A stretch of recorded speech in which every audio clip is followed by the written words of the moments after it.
발언 있겠습니다. 윤호중 원내대표님 발언 있겠습니다.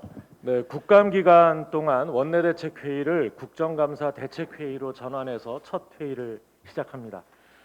문재인 정부 마지막 국정감사가 지난 1일 법사위 등 7개 상임위에서 시작이 됐습니다. 저희는 코로나로 지친 국민들께 희망을 드리고 민생 회복을 앞당기는 생산적인 국감을 만들기 위해 준비해 왔고 또 그렇게 노력할 것입니다. 그러나 국민의힘은 시작부터 마음이 콩밭에 있는 것처럼 국감장을 흑색 선전이 난무하는 피켓 시위장으로 변질시켰습니다. 같은 메시지의 피켓을 여러 상임위에서 일제히 내걸고 또 오후에는 국감을 일제히 속개시킨 걸로 볼 때 국민의힘 지도부의 조직적인 국감 방해 의혹이 짙습니다. 국감은 국민의 시간입니다. 국민의힘 멋대로 낭비할 수 있는 시간이 아닙니다. 이 야당은 오늘부터라도 남은 국감 일정에 충실해 주기를 촉구합니다. 아울러 이번 국감에서 우리 당은 2050 탄소 중립 실천을 위한 친환경 국감 캠페인을 진행하고 있습니다. 국감 기간 동안 불필요한 종이 자원의 낭비를 막기 위해서 이 탄소 중립 기본법의 취지에 따라 국정감사 기간 동안 특히 늘어나는 인쇄물 형태의 보도 자료를 자제하고 이 당 홈페이지를 통해서 국감 자료를 제공하고 있습니다. 많은 참고와 관심 부탁드립니다. 어제 오전 9시를 기점으로 남북통신 연락선이 모두 복원되었습니다. 지난 8월 10일 차단된 지 55일 만에 있는 일입니다. 늦었지만 다행스러운 일입니다. 이 남북통신 채널 가동은 대화 재개의 첫 단추입니다. 이 첫 단추가 어렵사리 꿰어진 만큼 다시 통신선이 불통되는 일이 없도록 남북 모두 면밀히 상황 관리에 나서야 할 것입니다. 문재인 대통령의 유엔 총회 연설을 통한 종전선언 제안, 이것도 이 제안에 그치는 일이 있어서는 안 될 것입니다. 슬기롭게 대북 제재의 틀에 남북이 함께 대응하면서 민간 차원의 교류 확대와 인도적 차원의 인도적 지원의 활성화에 나서야 할 것입니다. 민족 번영과 한반도 안정, 세계 평화를 위해 남북이 다시 마주 앉아야 할 것입니다. 이번만큼은 국회도 객석이 아닌 무대에 설 수 있도록 노력하겠습니다. 판문점 선언 비준 동의와 남북 국회회담 개최 등 국회가 당사자인 문제는 직접 풀어 나갈 것입니다. 적십자 회담의 개최, 백신 협력을 위해서도 적극 지원하겠습니다. 저희도 당정 협의를 통해 실효적 지원 방안을 모색할 수 있도록 최선을 다할 텐데요. 야당 역시 전향적인 태도로 변화와 협력을 해줄 것을 촉구합니다. 시간이 갈수록 이 국민의힘 경선이 불안해지고 있습니다. 제1야당 경선에 정책 경쟁은 사라지고 주술 논쟁만 한창이라니 참담할 뿐입니다. 손바닥에 왕자를 적고 나오는 후보, 빨간 속옷만 입고 다닌다는 후보, 또 점쟁이 말 듣고 이름 바꿨다는 후보가 있는가 하면 점쟁이 말 듣고 역시 이름을 바꿨다는 후보 부인도 있다고 합니다. 참으로 전근대적이고 황당하기조차 합니다. 국민의 힘이 아니라 주술의 힘으로 정권 교체를 꿈꾸는 것이 아닐까 의문스럽습니다. 경선도 공직선거법의 적용을 받는 엄연한 국민의 잔치입니다. 야당 일에 간섭하고 싶진 않지만 국민의 잔치가 구판으로 변질되는 것은 있어서도 안 되고 국민에 대한 예의도 아닐 것입니다. 우리 민주당 국민 경선은 이제 국민과 당원 여러분의 뜨거운 참여 속에 구부능선을 향해 가고 있습니다. 지난 주말 2차 슈퍼위크까지 순회 경선 누적 투표율이 65.96%를 기록했습니다. 오늘부터 경기도 권리당원과 대의원 온라인 투표가 시작되고 내일부터는 서울 권리당원과 대의원 그리고 3차 선거인단의 온라인 투표가 진행됩니다. 62만 명에 이르는 최대 선거인단이 걸린 울트라 슈퍼위크가 이번 주에 펼쳐집니다. 경선이 뜨거울수록 이 지지자들 간 배려와 화합이 더욱 절실합니다. 가뜩이나 야당은 때와 장소를 가리지 않고 흑색 선전을 하는데 골몰하고 있습니다. 여기에 국민이 현혹되는 것을 막으려면 저희부터 원팀이 되어 정책 경쟁을 통해 아름다운 경선을 보여줘야 할 것입니다. 이제 본선 선거일까지 155일 남았습니다. 이재명, 이낙연, 박용진, 추미애 네 분의 후보님과 함께 경선장의 안과 밖, 경선의 시작과 끝이 아름답도록 마지막까지 더욱 노력해 나가겠습니다. 감사합니다. 네, 다음은 박완주 정책위였습니다. 수도권 4단계, 비수도권 3단계로 유지되고 있는 사회적 거리두기 조치가 4일부터 17일까지 연장 적용됩니다. 위드 코로나 소식이 들러오면서 기대했던 소상공인 자영업자분들에게 송구하다는 말씀 드리지 않을 수 없습니다. 그러나 이 모든 과정이 위드 코로나로 가기 위한 길입니다. 백신 접종 속도 등 모든 제반상을 고려하여 내린 결정임을 부디 이해해 주시기 바랍니다. 거리두기 단계는 유지되지만 코로나19 백신 접종 완료자를 대상으로 결혼식장, 돌잔치, 실내 스포츠 시설 등의 인원 제한이 완화됩니다. 이렇듯 단계적 일상 회복을 위해서는 높은 백신 접종률이 가장 기본이자 가장 중요한 지표가 됩니다. 정부가 현재 도입을 추진 검토 중에 있는 백신 패스는 유럽 등에서도 이미 시행되고 있습니다. 백신 패스는 영화관이나 레스토랑 등 다중이용시설 출입 시 사용되는 백신 접종 증명서입니다. 개인의 자유를 침해한다는 일각의 우려도 있지만 접종자와 비접종자 모두를 보호하기 위한 최선의 방안입니다. 결코 미접종자에 대한 페널티가 아니라 접종 완료자에 대한 인센티브라는 점도 꼭 말씀드리고 싶습니다. 방역당국은 백신 패스 등을 비롯한 일상으로의 복귀 방안을 보다 정교하고 꼼꼼하게 다듬어 주기 바랍니다.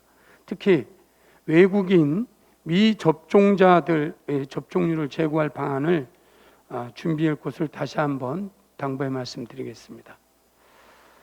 지난 7월 수출액 역대 1위를 기록한 지 2달 만에 558억 2,600만 달러에 이르는 수출액으로 월별 수출 기록을 또다시 경신하였습니다. 추석 연휴로 전년 9월 대비 조업 일수가 이틀이나 부족했음에도 불구하고 2개월 전 기록한 최고 기록을 돌파한 것입니다. 11개월 연속 수출 증가, 7개월의 연속 두 자릿수 증가, 월간 수출액과 일평균 수출액 1위를 기록하며 수출 역사를 다시 썼습니다.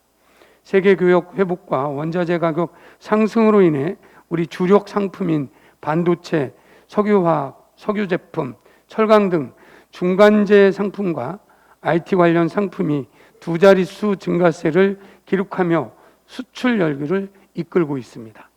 중소, 중견기업 비중이 높은 소비재 품목 역시 역대급 실적으로 중소기업 수출 누계액 역대 1위를 기록하는 등 큰 폭의 성장을 이어가고 있다는 것도 기분 좋은 소식입니다. 당정은 이러한 수출 열기가 민생 경제로까지 파고들 수 있도록 만전을 기하는 한편 세계 경제 안보 상황에 기민하게 대응하고 세계 각지에 진출해 있는 우리 기업들까지 꼼꼼히 챙기도록 하겠습니다.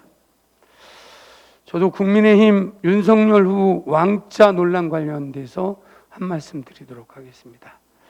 국민의힘 윤석열 후보가 대선 후보 경선 토론에서 손바닥에 임금왕자를 쓰고 나와 주술 논란에 휩싸인 것도 모자라 손가락 위주로 씻었다는 치졸한 거짓 해명으로 국민을 기만하고 있습니다. 윤석열 후보는 대한민국 정치 수준을 그야말로 밑바닥으로 떨어뜨리는 언사를 멈춰야 할 것입니다. 자고로 바늘도둑이 소도둑 된다고 했는데 꼬리에 꼬리를 무는 거짓말들을 보면 윤 후보는 이미 너무 큰 도둑이 되어가는 것 같습니다. 같은 당 후보들도 윤 후보의 행동을 두고 부적선거, 미신을 믿는 후보라며 한 목소리로 비판하고 있습니다. 대통령 경선에 도전하기 앞서 대통령직에 대한 기본적인 인식과 자질이 있는지부터 깊은 성찰이 필요합니다. 국민은 미신과 주술에 의존하는 샤머니즘 정치를 원하는 것이 아닙니다. 국민을 섬기고 받드는 정치다운 정치를 기대하고 있습니다. 대통령 선거에 도전한 후보로서 정치의 품격을 떨어뜨리는 더 이상의 행동은 삼가해 주길 부탁드리겠습니다. 이상입니다. 예, 지금부터 현안 발언 있겠습니다. 윤인 발언 있겠습니다.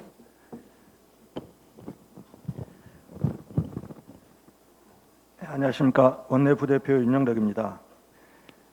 국감 시작이 됐는데요. 국민의힘은 민생국감 방해하는 정쟁국감 즉각 중단하십시오. 헌법이 명령한 정기국회 100일은 온전히 국민을 위한 시간이어야 합니다. 지금은 오랜 시간 지속되고 있는 코로나 국난 상황에서 국민의 고단함이 가중되고 있는 비상한 시기입니다. 방역과 백신 접종이 촘촘하게 잘 진행되고 있는지, 단계적 일상 회복을 위한 계획이 꼼꼼하게 준비되고 있는지, 민생 경제를 신속히 회복시킬 방안이 무엇인지 점검하고 또 점검하면서 대안을 마련하는 것이 국회에 주어진 당연한 책무입니다. 저출산, 고령화, 기후변화 대응, 디지털 사회로 대전환, 사회적 격차 해소와 공정사회 실현, 항구적인 한반도 평화체제 구축 등 실로 엄중한 과제들이 우리 앞에 놓여 있습니다. 하지만 국민의힘은 1년에 한 차례 있는 정기국회마저 정쟁의 시간으로 수단화하고 있습니다. 현재 소위 대장동 개발 비리 의혹에 대해서는 곽상도 의원 아들 자택에 대한 압수수색과 출국 금지, 유동규 구속 등 검경과 공수처의 수사가 신속하고 전면적으로 이루어지고 있습니다. 저희 더불어민주당은 어떤 비리이든 신속하고 전면적인 수사를 통해 명명백백한 진실규명과 엄정한 사법 처리가 이루어져야 한다고 일관되게 강조해 오고 있습니다. 그런데도 국민의힘은 특검을 요구하며 국감을 정쟁으로 몰아가고 있습니다. 특검 요구는 신속한 수사를 방해하는 시간 끌기식 수사 방해이자 국감을 파행으로 내모는 무책임한 행위입니다. 화천대유 국힘 게이트 사건은 검경과 공수처가 신속히 수사해서 국민적 의혹을 해소하고 위법 행위자는 지위고발을 막론하고 엄정하게 사법 처리해야 합니다. 또한 국민적 의혹을 사고 있는 윤석열 후보의 고발 사주 의혹과 부인 김건희 씨의 도이치모터스 주가 조작 의혹 사건도 신속하게 수사를 진행해 진실을 규명해야 합니다. 국민의힘은 신속한 수사를 방해하는 정략적인 특검 주장을 즉각 철회하고 수사에 협조하길 바랍니다. 특검은 검경, 공수처 수사 이후 국민적 판단에 따라 논의해 결정하면 될 일입니다. 더 이상 민생국감 파행을 유도하는 행위를 즉각 중단하길 바랍니다. 대장동 사건 관련 범법자들은 화천대유에서 부정한 돈을 받아챙긴 사람들입니다. 국민의힘은 더 이상 가짜뉴스로 국민을 호도하지 마십시오. 손바닥 왕자놀이나 나무 속옷 색깔에 눈독 들이지 마시고 국가와 국민을 위한 시간인 국정감사에 집중하길 바랍니다. 가십거리 대국민 서비스에 헛심 쓰지 마시고 민생을 살피시기 바랍니다. 위장당원이 아닌 진짜 국민이 지켜보고 있습니다. 이상입니다. 네, 다음은 최혜영 부대표. 최근 5년간 산업재해를 당했는데도 은폐하거나 미신고해 건강보험을 이용하다가 적발된 사례가 약 19만 건이나 되는 것으로 나타났습니다. 적발 금액만 281억 원이나 됩니다. 최근 많은 국민들께서 관심 있어 하시는 화천대유에서 산재 위로금과 퇴직금 명목으로 50억을 받은 곽상도 의원 아들도 이런 경우로 보입니다. 당사자가 올린 SNS 글을 요약해보면 과중한 업무로 인해 기침, 이명, 어지럼증이 생겨 쓰러져 병원으로 이송되는 등 증상이 계속 악화돼서 퇴직을 했다고 합니다. 그런데 이런 분이 근로복지공단에 산재 신청을 하지 않고 업무상 발생한 질병에 대한 산재 위로금과 퇴직금 50억 원이라는 거액을 받았다고 하니 많은 국민들께서 궁금하실 수밖에 없는 겁니다. 50억 원을 받을 정도의 산재에 대해 본인도 회사도 심지어 대주주도 인정하는데 왜 산재를 신청하지 않고 몰래 건강보험 진료를 받았는지 모르겠습니다. 현재 건보법 제53조에 따라 업무상 생긴 질병, 부상, 재해로 보상을 받게 되는 경우 건강보험의 급여를 제한하고 있습니다. 현재 고용노동부에서는 이를 조사 중인 걸로 알고 있습니다. 보건복지부도 고용노동부와 합동으로 조사해서 곽상도 의원의 아들이 왜 산재를 입고도 건강보험을 받았는지, 또 건강보험을 부당하게 받은 것이 있다면 전액 환수해서 이 결과를 국민들께 속 시원하게 밝혀주시기를 바랍니다. 이상입니다. 예, 수고하셨습니다. 지금부터 회의를 비공개로 전환하겠습니다.